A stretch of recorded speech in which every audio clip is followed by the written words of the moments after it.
Hi guys, welcome to my cooking demo. Today we are going to cook Ginisang Sayote. And here the ingredients. Cooking oil,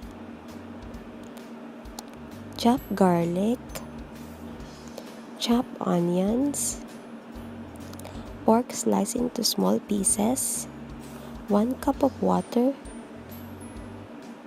sayote sliced into thin slices, and salt and pepper to taste.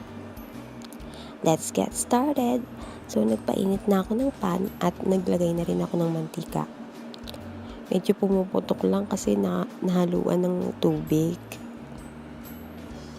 After that, ilagay na lang natin yung bawang. I-stir lang natin siyang mabuti.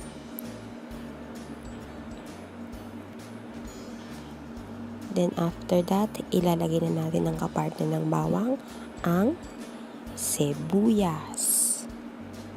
I-stir lang natin siya ulit. After that, isunod na natin ang pork.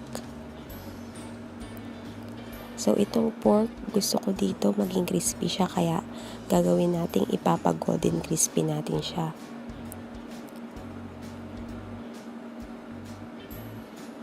Ayan, naging golden brown na siya. I-stir lang natin siya ulit. I-stir natin ng mabuti. After that, ilalagay na natin ang ating main ingredients, ang sayote. Haluin lang natin siyang mabuti para mag-combine lahat ng ingredients. After that, ilagay na rin natin ang water. So, antayin lang natin siyang kumulo. Pero guys, pag kumulo siya, huwag nyo siyang masyadong lutuin kasi parang hindi na masyadong masarap pag latang-lata naman na yung gulay. Kaya, dapat i-check nyo rin siya time to time para hindi naman malata yung gulay. So, antayin lang natin siyang kumulo ng mga 5 minutes. And then, i-cover ko lang siya. After 5 minutes, ayan, kumulo na.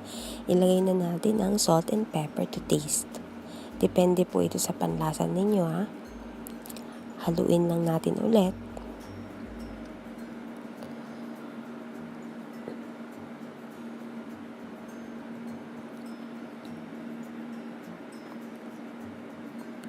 At i-check na rin natin kung okay na yung gulay. Medyo matigas pa siya, kaya papakuluan ko lang ulit. 5 minutes ulit.